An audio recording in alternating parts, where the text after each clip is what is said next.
Well, Shabbat Shalom once again. And Mazel Tov to Jesse on a job beautifully done. You were our amazing, inspiring teacher this morning, and we are so privileged to have learned from you. So thank you for your beautiful words of Torah. When I was a little girl, one of my most favorite books, and I may be dating myself here, was Free to Be You and Me by Marlo Thomas and friends. As many of you might remember, this book came with an album, and so I would sit in my room for hours, book on my lap, and the accompanying record playing on my prized Fisher-Price record player. You had one too. I love it. I still remember so much of the music, but one song has always stuck with me. It's called It's All Right to Cry, written by the late composer and lyricist Carol Hall and sung by the late actor Rosie Greer. It's all right to cry, the song says. Crying gets the sad out of you. It's all right to cry. It might make you feel better. Now, even though this song had a special shout out for young boys, letting them know that it was okay for them to cry, I always felt like the song was speaking directly to me, letting me know that my big feelings, which sometimes got the better of me, were all okay. It was okay if I cried at school, which I hated, and it was okay if I cried at home. It was okay if I cried at my friend's house or at sports practice. No matter how awkward or uncomfortable I felt when the tears came, it was all okay. The song came to mind as I was looking at this week's Torah portion, Shmini, because so much of this text is wrapped up in grief and how we express that grief. Aaron is our beloved protagonist, and he, in the face of heart-rending sadness, does not cry. He falls silent. But more on that later. First, let's just rewind a bit. Shmini tells the tragic story of Nadav and Avihu, Aaron's beloved sons. Now, Nadav and Avihu were among the best and brightest of the Israelite people, two rising stars in the priesthood with seemingly everything going for them. In Exodus, we learn that they had been chosen to ascend Mount Sinai, along with the 70 elders of Israel.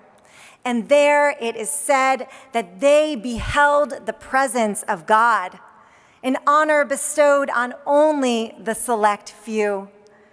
Nadav and Avihu were among those select few exceptional leaders whose lives held untold promise and potential.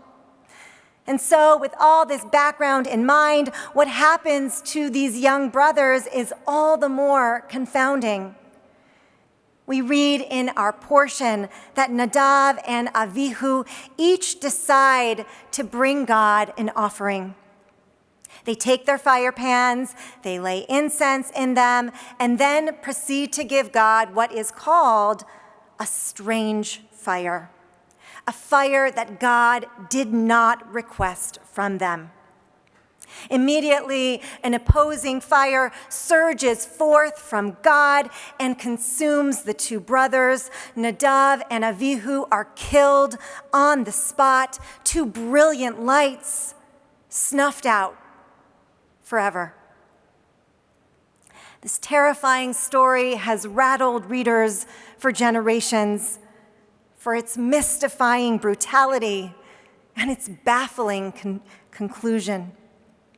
So many of us have asked, why did God kill these two young men?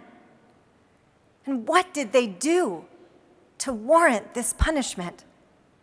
It's all so dreadfully unclear.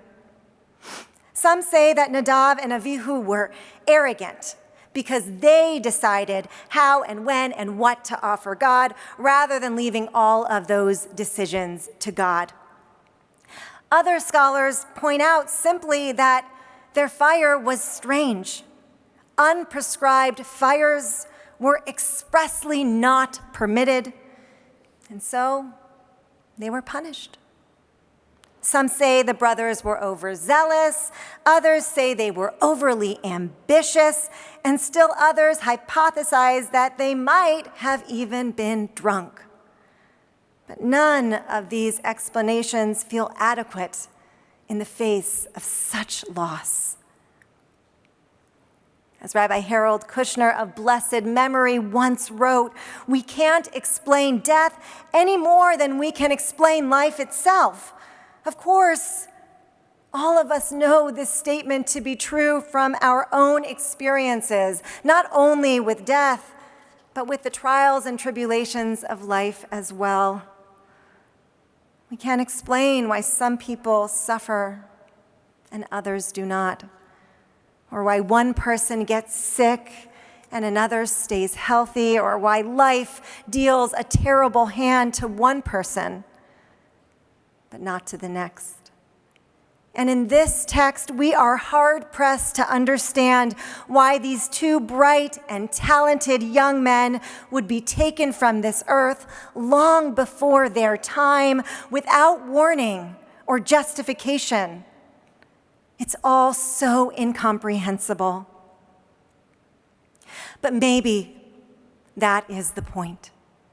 Maybe our text is reminding us that sometimes there are moments in life that defy all manner of explanation or understanding, and any such attempt to assign explanation to them is futile, exacerbating rather than ameliorating the pain.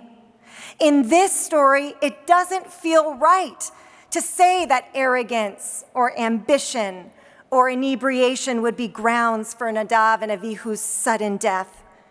And it doesn't feel right to say that such behaviors would trigger God's unrelenting wrath. The truth is, in Judaism, there are no pat answers for the existential questions surrounding illness or death. Instead, our tradition encourages us to sit with our grief and honor the enormity of our loss. In the aftermath of his son's unimaginable killings, Aaron models one way of navigating such grief. Our text states, "Vayidom Aharon," Aaron fell silent. Overcome with sorrow, Aaron has no words, no sounds, not even a breath. His world is shattered and he has gone numb. Once the mouthpiece of Moses, Aaron is now rendered silent in the face of this unspeakable trauma. But did Aaron choose to grieve silently? Or did he feel pressured to do as much? The text is not so clear. A few verses after the death of Nadav and Avihu, Moses warns Aaron not to grieve in public, not to bare his head, nor to rend his clothes, for fear that it would be perceived as unseemly or improper for a person of his stature. But your brothers and the entire house of Israel, they shall weep, says Moses. And so it bears asking, if Aaron hadn't been the high priest, would he have allowed himself to cry? Would he have let himself fall apart and sob and rail against a world in which a tragedy such as this could happen? Would he have torn his garments and beat his breast and screamed against the injustice of it all? These are questions for which we have no answers. But in the face of these deaths, one wonders how Aaron might have expressed his grief if he'd had more freedom to do so. Dear friends, In this harrowing story of loss and death, there are a great many parallels to today and to the post-October 7th world that we now inhabit. There is so much tragedy happening all around us that we can't explain, so much we struggle to comprehend. Over these last 6 months, we have borne witness to all manner of death and destruction, hunger and torture, anguish and agony. We have seen hatred explode on our streets and anti-Semitism erupt in our classrooms and on our campuses. We have seen families and friendships torn apart at the seams. And right now, there seems to be no end in sight, as much as we yearn for it and as fervently as we hope for it. The truth is, we, like Aaron, are a grief-stricken people, and the sorrow we carry is heavy and persistent. But while Aaron was silent in his grief, we don't have to be. In this moment, surrounded as we are by so much anguish and pain, it is vital to remember it's all right to cry. Yes, it's all right to cry over the utter destruction and devastation that was wrought upon Israel on October 7th. And it's all right to cry over the ensuing war in Gaza and the hundreds of IDF soldiers and the thousands of innocent Palestinians who've been killed or maimed. It's all right to cry about the 133 hostages, including children and young girls, the elderly and the wounded, who still remain in captivity in Gaza. And it's all right to cry when we think about their broken lives, their uncertain futures, and their possible deaths as well. It's all right to cry for the war-weary mothers, fathers, and children in Gaza who are starving and on the verge of dying. And it's all right to cry for the war-weary mothers, fathers, and children in Israel whose lives have been forever changed by this war and the savage atrocities that prompted it. It's all right to cry over the tragic loss of the 7 brave humanitarian workers from World Central Kitchen. And it's all right to cry over the grave mistakes Israel made, which caused those tragic deaths. It's all right to cry over the unknown fate of the Palestinian people.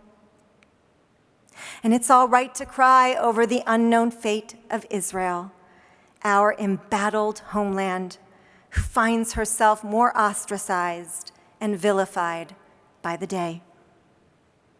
It's all right to cry for the scenes of Jew hatred we are seeing on college campuses each and every day. And it's all right to cry when we hear about swastikas being painted in our children's school bathrooms. It's all right to cry for our children and the changing world they will have to face. And it's all right to cry when we are unsure how to help them face it. It's all right to cry because as Jews and as Americans, we fear for our future. And it's all right to cry because as Jews and as Americans, we see too many haunting repetitions of our past. It's all right to cry. Crying gets the sad out of you. It's all right to cry. It might make us feel better. At a time when so much of life is staggeringly incomprehensible and sadness seems to hover all around us, may we find comfort in the gentle release of our tears and solace in the communal embrace of one another. Perhaps if we cry together, we can share together.